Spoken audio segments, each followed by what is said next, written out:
ہوئے ماں کو ڈر لگا رہتا ہے، 100 کا نوٹ دیتے ہوئے ماں کو ڈر لگا رہتا ہے کہیں ضائع نہ کر دے۔ اللہ تعالیٰ اپنے کلام کا مجموعہ اس کے سینے میں اڈیل دیتا ہے اور وہ قرآن کا حافظ بن کر تیار ہو جاتا ہے۔ انسان تو بہت ہیں، قرآن کے مخالف بھی بہت انسان ہیں۔ کوئی انسان ایسا ملا جس نے وکالت کی کتابوں کو حفظ کر لیا ہو۔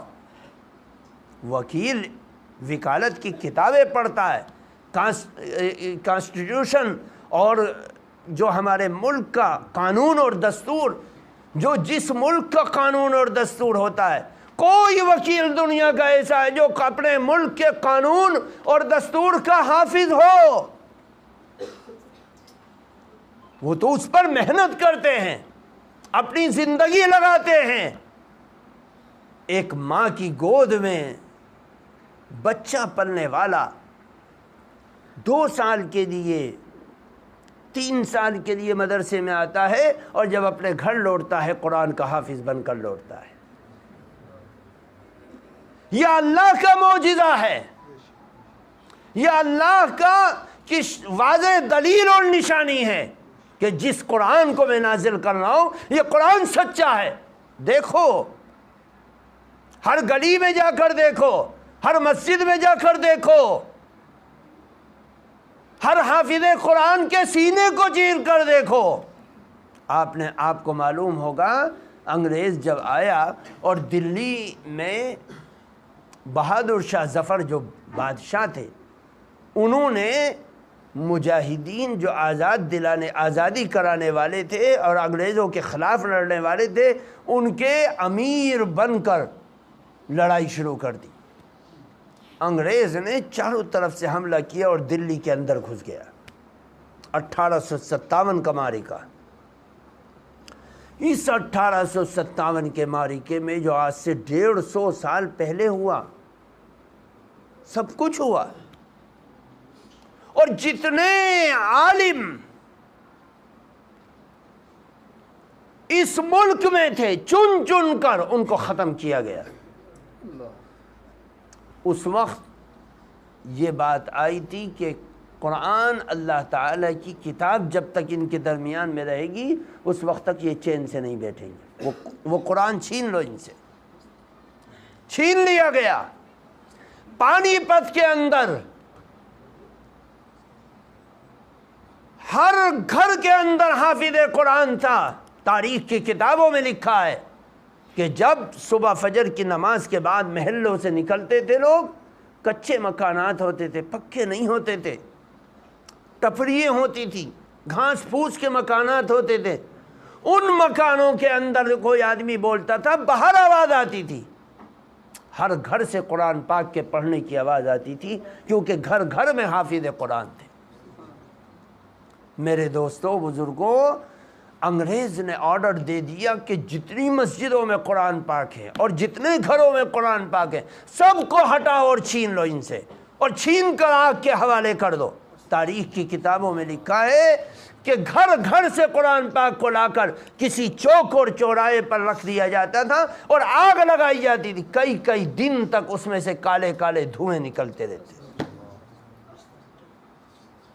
اور یہ قرآن پاک جلا دیے گئے، یہ سوچ کر کہ اب ہم قرآن پاک کو ختم کر دیں۔ ایک ذمہ دار ملنگ آدمی تھے،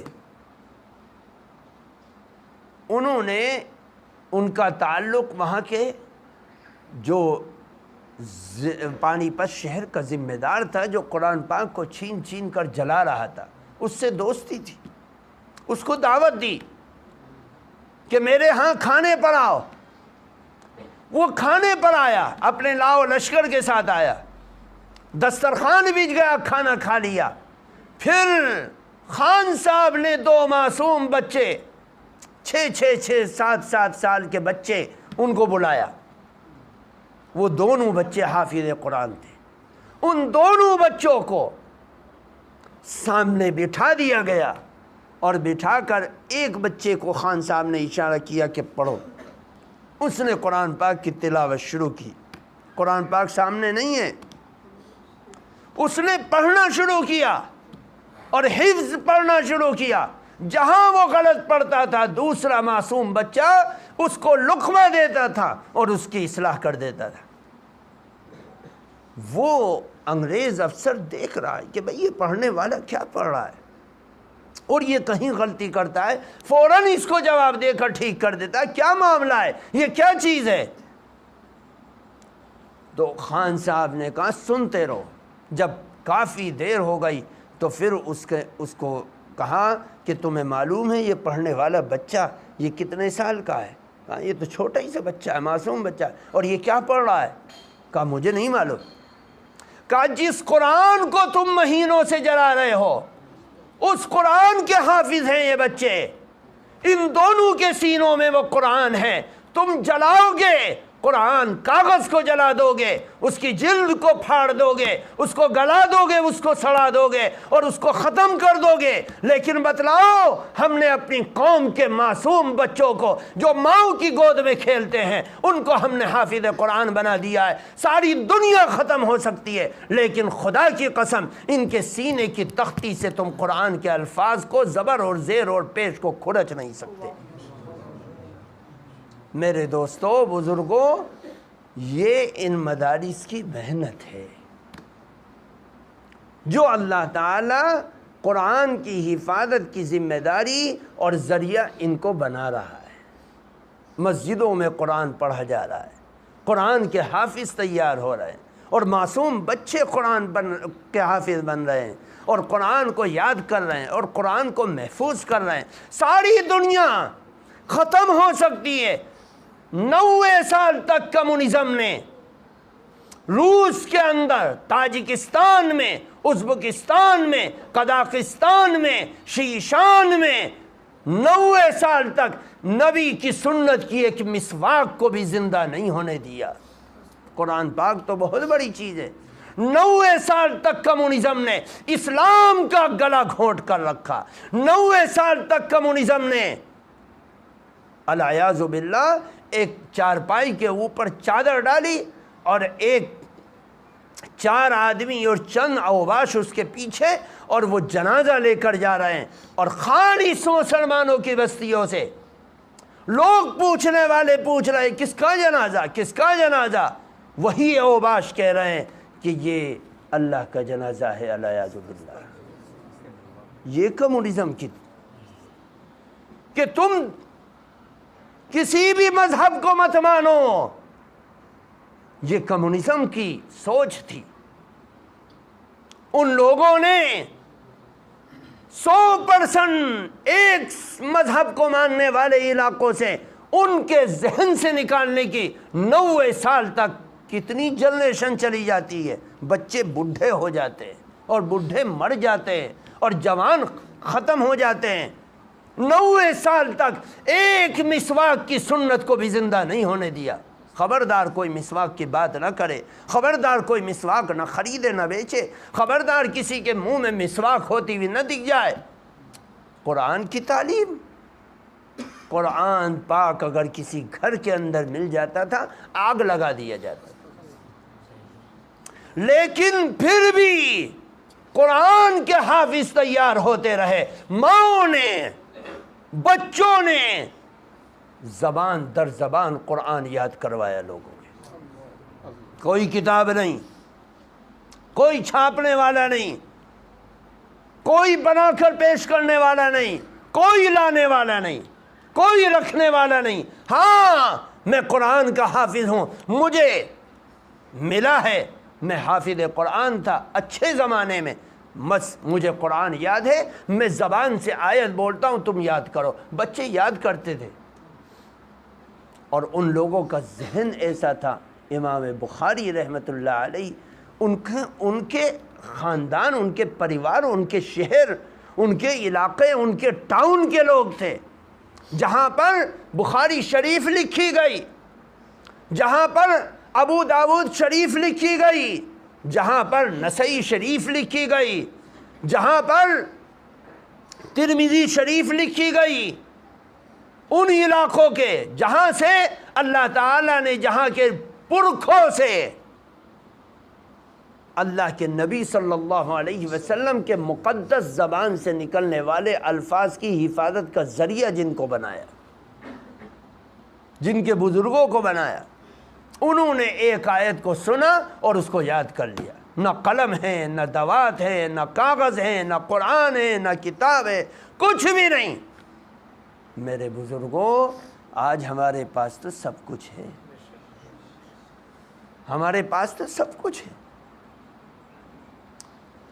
بہرحال خلاصہ کلام یہ ہے کہ اللہ تعالیٰ نے اس قرآن کو نبی کے ہمارے آنکھوں کے سامنے سے غائب ہونے کے بعد ان کی نشانی کو باقی رکھا ہمارے درمیان کہ قیامت تک قرآن رہے گا، قرآن مٹ نہیں سکتا، قیامت تک رہے گا۔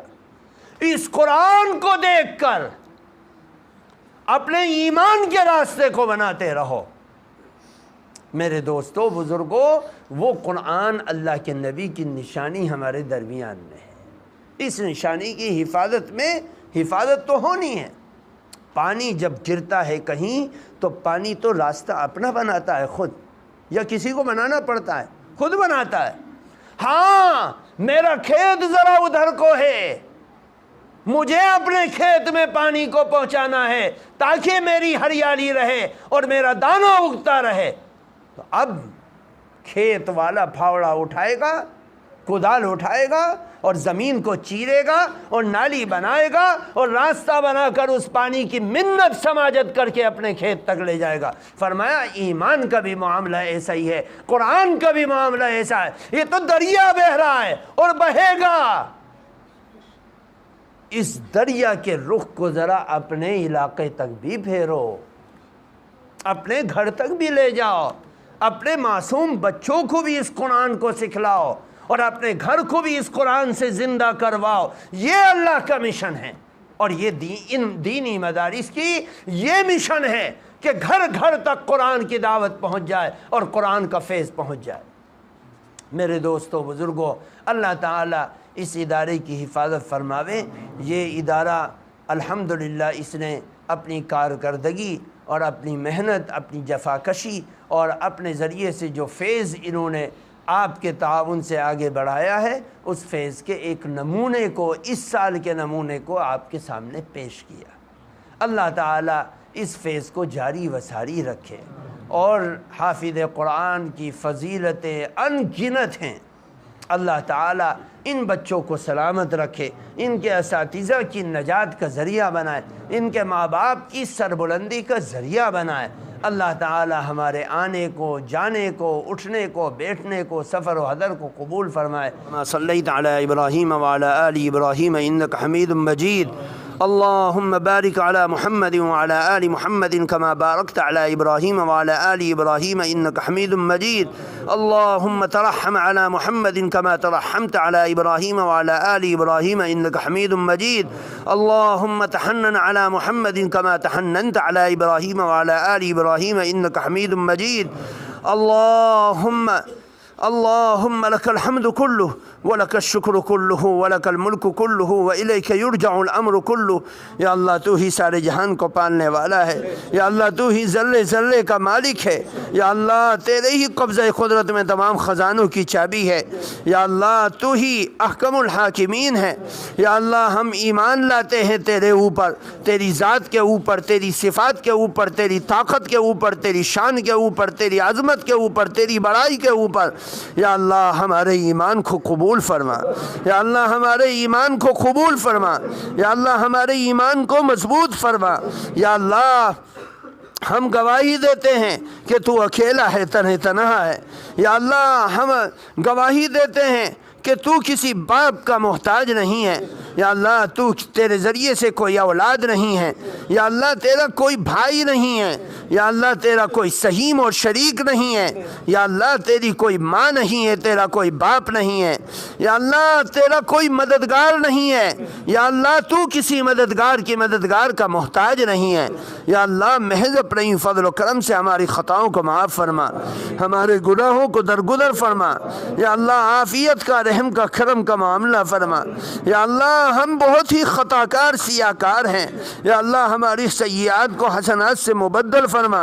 یا اللہ یا اللہ ہم نے آنکھوں سے برائی کی طرف دیکھ کر گناہ کیے، زبان سے بری باتیں بول کر گناہ کیے، یا اللہ ہاتھوں کو برائی کی طرف اٹھا کر گناہ کیے، پیروں سے برائی کی طرف چل کر گناہ کیے، یا اللہ ہم اقراری مجرم ہیں، یا اللہ ہمارے جرم کو معاف فرما، یا اللہ ہمارے معاملات کو آسان فرما، یا اللہ رحم کا، کرم کا، عافیت کا، مغفرت کا معاملہ فرما، یا اللہ محض اپنے ہی فضل و کرم سے امت بے چین کو چین اور سکون میسر فرما، یا اللہ اس امت کی حفاظت فرما، دائیں سے بائیں سے، آگے سے پیچھے سے، اوپر سے نیچے سے، ہر جانب سے حفاظت فرما، یا اللہ ہمارے معاملات کو آسان فرما، یا اللہ نبی نے یا اللہ ہمارے درمیان میں قرآن کو چھوڑا ہے، یا اللہ اس قرآن کے مطابق ہمیں اپنی زندگی کو بنانے کی توفیق عطا فرما، یا اللہ اس قرآن کو ہمارے لیے ذریعہ نجات بنا،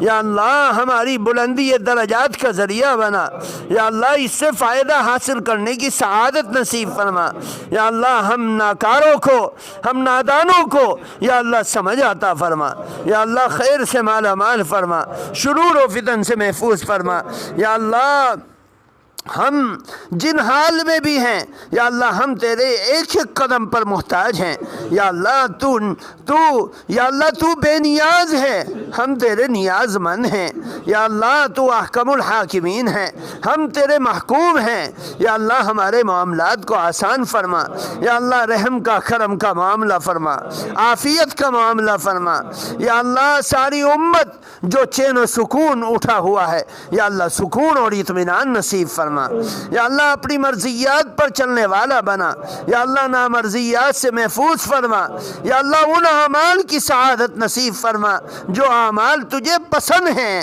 یا اللہ اپنے پسندیدہ کارناموں کو ہمارے ذریعے سے زندہ فرما، یا اللہ رحم کا، کرم کا، مغفرت کا معاملہ فرما، یا اللہ ہمارے بیماروں کو شفا کاملہ عاجلہ دائمہ مستمرہ نصیب فرما، یا اللہ مرحومین کی مغفرت فرما، قبروں میں لیٹے ہوئے ہیں اور اس سال بہت سے ہمارے دوست، ہمارے جاننے والے، پڑھے لکھے، اپنے بیگانے اس دنیا سے چلے گئے، یا اللہ ان کی قبر کو نور سے منور فرما، عالم برزخ کی تنگیوں سے محفوظ فرما، پل صراط پر چلنا آسان فرما، حساب و کتاب کو آسان فرما، یا اللہ رحم کا، کرم کا معاملہ فرما، یا اللہ ہمارے ماں باپ کی عمروں میں برکتیں عطا فرما، یا اللہ ان کی